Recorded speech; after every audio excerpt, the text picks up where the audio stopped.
let's do this. We're diving headfirst into decentralized finance today, and specifically, we're looking at THORChain. Yeah, they're ambitious, to say the least. Trying to build a truly decentralized exchange. For real.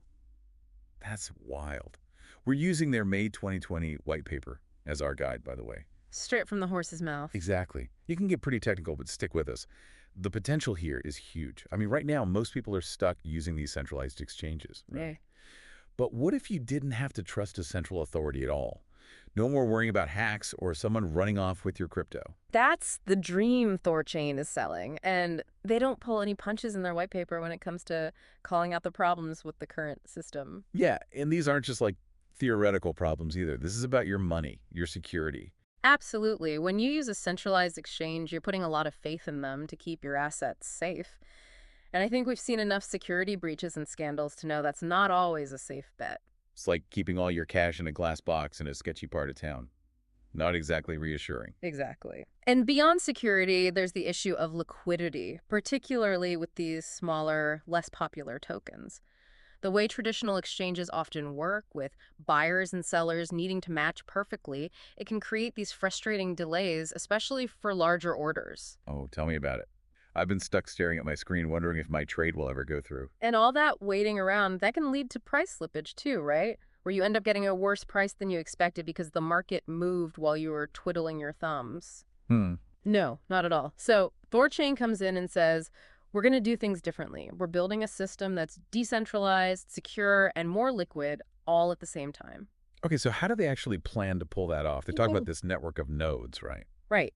Instead of relying on one central server or company, THORChain wants to operate on a network of these nodes, all interconnected, and each holding a copy of the THORChain ledger, like a big distributed team all working together. Okay, that makes sense, but what's stopping these nodes from just deciding to, collude, to play by their own rules? Well, that's where the clever part comes in. They've designed this whole incentive structure to encourage good behavior. Oh, okay, so like a carrot and stick kind of thing?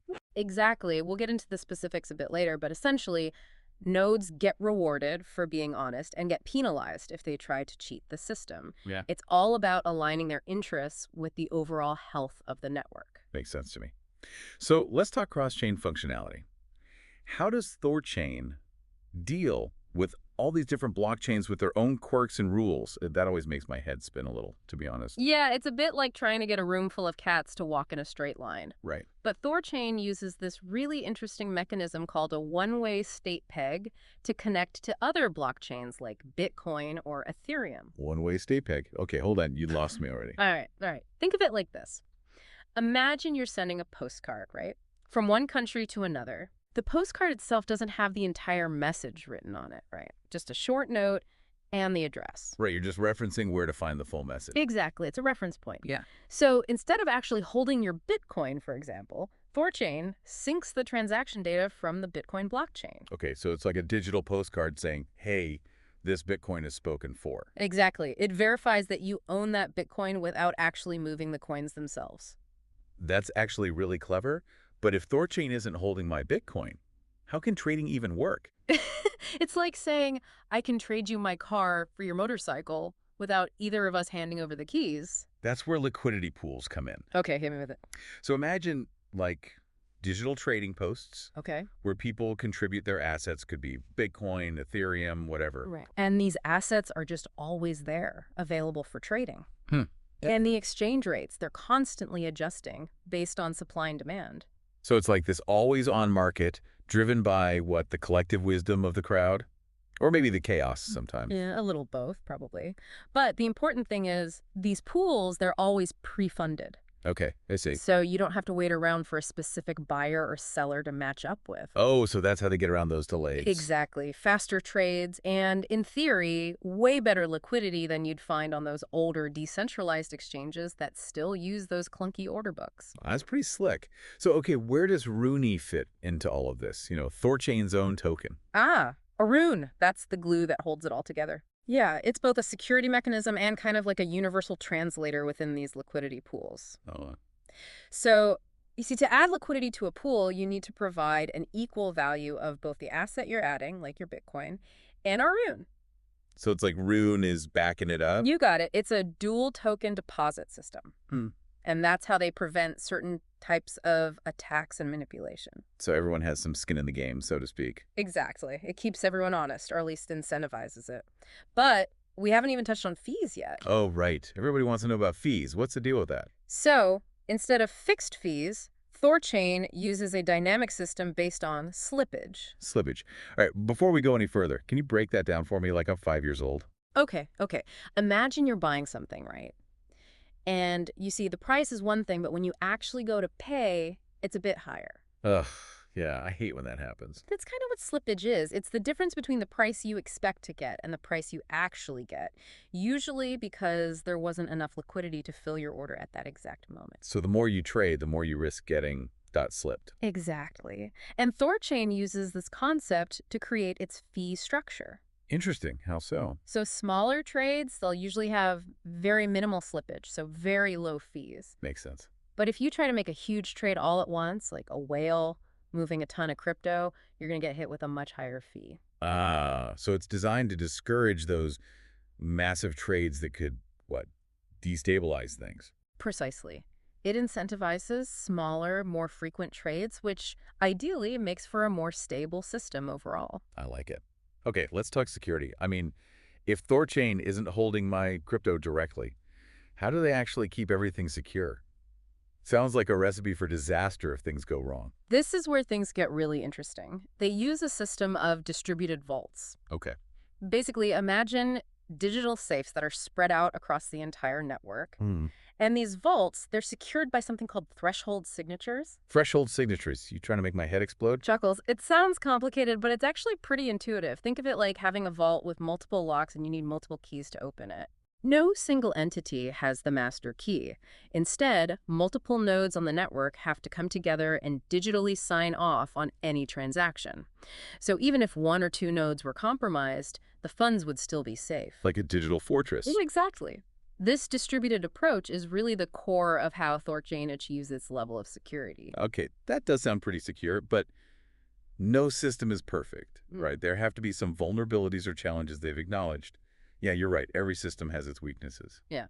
What are some of the things THORChain itself points out as potential problems? One of the big ones, and this comes up a lot with these decentralized systems, is this whole idea of a supermajority. Remember how we were talking about those nodes needing to sign off on everything? Yeah, like a distributed security team. Right. So THORChain basically assumes that a huge chunk of those nodes, like at least 67%, are always going to be acting honestly. That's the magic number they need for the system to work. Okay, so what happens if that assumption is wrong? Like, what if some bad actors manage to take control of more than a third of the nodes? That's the million-dollar question, right? It's a scary thought because it could really mess things up. I mean, THORChain tries to prevent that kind of thing, of course. No.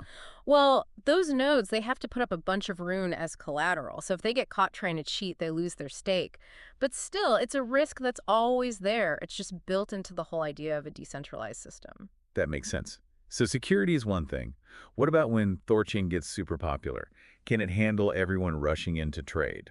That's another good question. And yeah, the white paper does say that scaling could be a challenge. Think about it.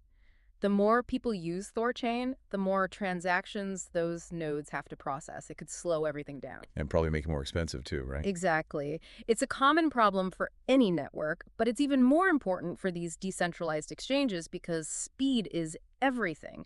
They have some ideas about how to fix it, but whether it'll be enough, who knows? Okay, so scaling is something to watch. What about governance?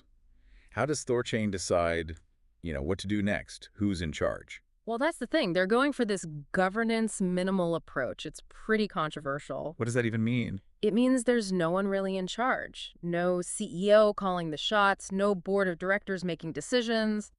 That sounds kind of chaotic, to be honest. Yeah, some people think so, but the people who like it say it's the only way to be truly decentralized. No central point of control, no censorship. It's all up to the community. So what happens if something goes wrong? Who decides what to do? That's the big question mark. Proponents say the community will figure it out, but critics say it'll be slow and messy. It's definitely something to think about, especially for a system that's handling people's money. Okay, so let's bring it home. After this deep dive, should people be running out to use THORChain? Well, I can't give financial advice. Plus, remember, this white paper is from 2020. A lot has changed in crypto since then. True, very true. But what I will say is this. THORChain is ambitious, really ambitious. They're tackling some huge challenges, and their tech is super interesting. Whether they can pull it off is another question, but it's exciting to see people pushing the limits like this. It really is. So for everyone listening, if you want to go even deeper, check out THORChain's white paper yourselves. It's a wild ride, even if you just skim the technical stuff. Let us know what you think. Can THORChain actually deliver on his promises? This conversation is far from over. Until next time, keep exploring, keep learning, and we'll see you in the next deep dive.